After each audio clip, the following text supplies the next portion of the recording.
সব সাইডের মধ্যে আমানত রয়েছে, সব দিক থেকে আমরা লক্ষ্য রাখবো।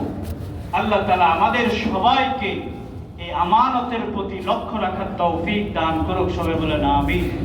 উভয় সাইডে যে দান বাক্সগুলো আছে আমরা দান বাক্সগুলো চালু করে দেই।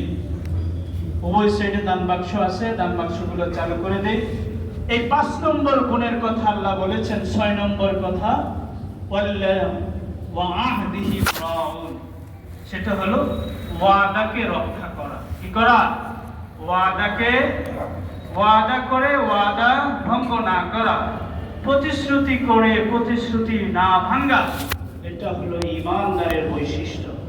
আপনি ওয়াদা দিয়েছেন, ওয়াদা দিয়ে কথা রাখলেন না, তাহলে আপনি ওয়াদার খেলাফ করলেন। আর ওয়াদার খেলাফ করা এটা হলো মুনাফিকের আলামত। এটা কিসের আলামত? মুনাফিকের আলামত। আল্লাহ রাসূল বলেছেন আয়াতুল মুনাফিকি সালাসা, মুনাফিকের আলামত, মুনাফিকের নিদর্শন হলো 3টা। 1 নম্বর হলো ইজা হাদাসা কাযাবা, কথায় কথায় মিথ্যা বলে, কথায় কথায় মিথ্যা বলে। 2 নম্বর হলো ওয়াইজা তুমিনা খানা, যখন নাকি আমানত রাখে তখন আমানতের কি করে? খেয়ানত করে। এরপরে ওয়াইজা ওয়াদা আখলাফা, আর যখনই ওয়াদা করে, মানুষকে প্রতিশ্রুতি দেয়, ওয়াদা দেয়, ওয়াদা দিয়ে ওয়াদা ভঙ্গ করে, প্রতিশ্রুতি ভঙ্গ করে, তাহলে এই ব্যক্তি মুনাফিকের আলামত তার মধ্যে পাওয়া যাবে।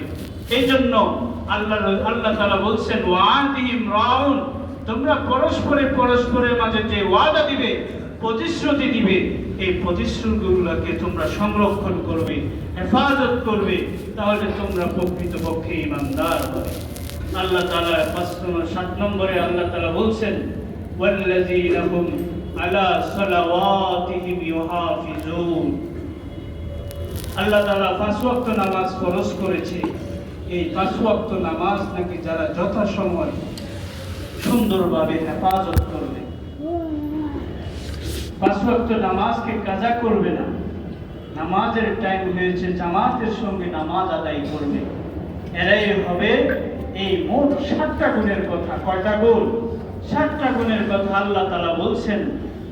যারা নাকি এই 7 গুণের অধিকারী হবে, তারাই কাল হাসরের ময়দানে কামিয়াব হবে, সফল হবে।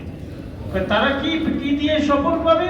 আল্লাহ তাআলা বলেন উলাইকা হুমুল ওয়ারিসুন, তারাই কাল হাসরের ময়দানে ওয়ারিস হবে, উত্তরাধিকারী হবে। কিসে? আল্লাযীনা ইয়ারিসুনাল ফিরদাউসা, তারা জান্নাতুল ফিরদাউসের অধিকারী হবে, যে জান্নাতের মধ্যে হুম ফিহা খালিদুন, তারা সেখানে চিরস্থায়ীভাবে থাকবে। এই জন্য ভাই দোস্ত, আমরা ঈমানদার, আল্লাহ তাআলার কাছে প্রকৃতপক্ষে ঈমানদার হতে হলে এই গুণগুলো আমাদের মধ্যে থাকতে হবে, এই বৈশিষ্ট্যগুলো আমাদের মধ্যে হতে হবে।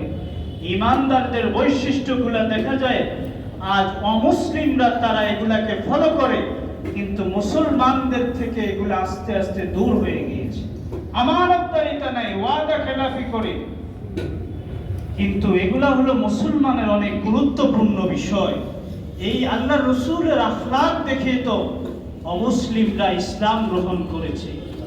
এই আল্লাহ রাসূলের সাহাবায়ে কেরামের এমন আখলাক ছিল। এই জন্য ভাই দোস্ত আহবাব, আল্লাহ তাআলা যেন আমাদের সবাইকে ঈমানদারের গুণগুলাকে, আমাদের জীবনটাকে এই ঈমানের গুণগুলাকে ধারণ করা, তা অনুযায়ী নিজের জীবনটাকে পরিচালনা করার তৌফিক দান করুক। সবাই বলেন আমিন। ওয়া আখিরু দাওয়ানা আলহামদুলিল্লাহি রাব্বিল আলামিন। যারা কবলাল জুমা সারাকাত সুন্নাত আদায় করি নাই, সুন্নাত আদায় করি।